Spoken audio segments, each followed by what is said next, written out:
Mabel Lux. I live in the country near Downs, Illinois, where I'm surrounded by nature, which I really enjoy. My photography is mostly based around nature. I love doing wildlife, doing flowers, doing landscapes, doing butterflies.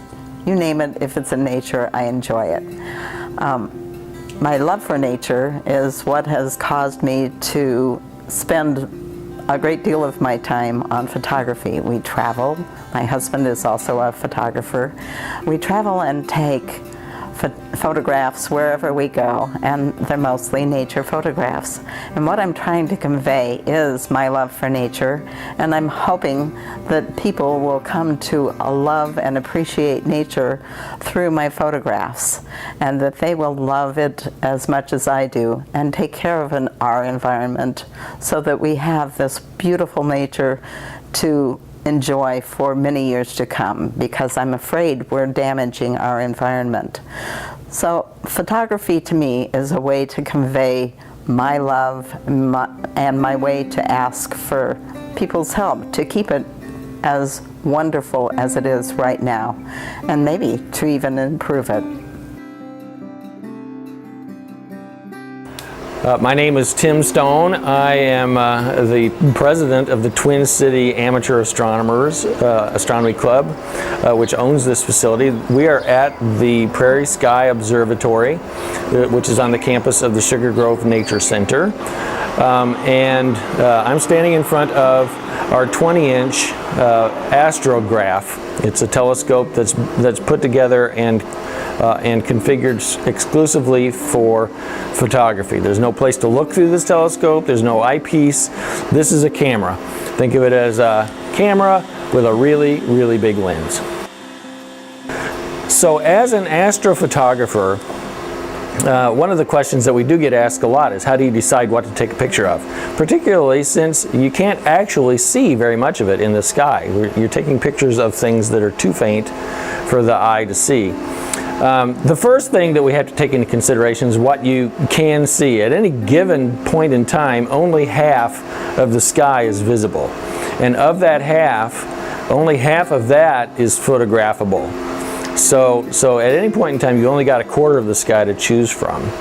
And so what can you see at this time of year and at this time of night? You want to choose a target area that is going to be in view for as much of the night as you can get, because that gives you the most time photographing, and the amount of time that it takes to photograph these objects is crazy, the number of hours.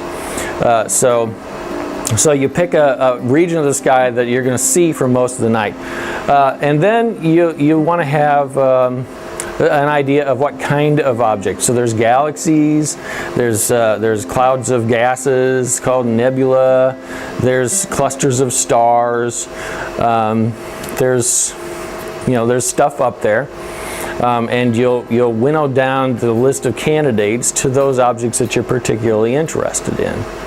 So what we've accomplished at this point, we've acquired the data, we've stacked it, and we've stretched it so that we can actually see the data in the picture. We save it as a 16-bit TIFF, and then we're going to bring it into Photoshop. At that point, we've done the astrophotography, we've done the technical part of the astrophotography. Beyond that, it's much more artistic work than astrophotography work. So we're going to bring that picture into Photoshop, and we're going to improve its contrast, we're going to bring out its highlights, we're going to improve its saturation, we're going to do all the same kind of things that you would do with a picture if it was a picture of a lake and a tree or whatever. You're going to decide what you want that picture to look like, what's your vision for that picture. You're going to try to make sure that its color balances to where you want it to be. With these kind of images, the color balance is really hypercritical, because the difference between the red channel and the green channel can be minute when it comes off of the telescope. And if you're not careful, you end up with something that looks like green cheese or something, and the color balance is hard to manage. But once you've done that, you might select a crop that fits your fits your vision for the image and highlights what you want. And you might want to do the thirds rule, or whatever discipline that you employ in your photography. You'll apply it to these images.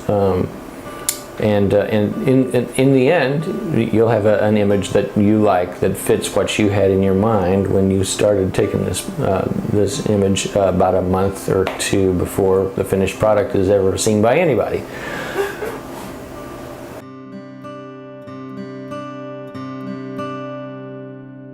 I'm Britton Trauber.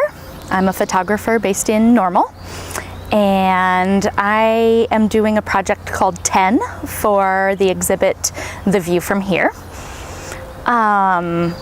This started by being asked to do work about our community, and I thought, who are the people that I would love to spend some time with?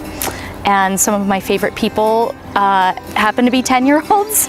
So I thought, why not explore everything kind of magic about that age?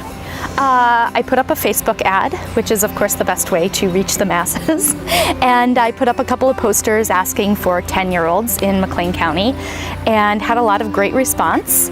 We have started with a little sit-down chat session, just to get to know them, and mostly so that they're more comfortable with me as a photographer. My interest in portraiture is really helping people create an image that they love of themselves and that's representative of themselves. So the whole process is much more collaborative than just me taking a picture. The question that I really have been amazed by has been, if you could change something in the world, what would it be? And some of the most profound answers have come out of just that conversation. So from there, we talk about what would your picture look like. And a few of the participants have had really set ideas. I want this. And so we make it happen. And a few others have been okay with kind of working, again, more collaborative. What's my idea? What's their idea? And then we sit down or go wherever to shoot, and most of that planning goes straight out the window, and we do whatever happens in the moment. So it's been a really fun process of just kind of letting go and letting the kids do their thing. So I feel really lucky that I've had so many people who are willing to kind of share that insight into their world.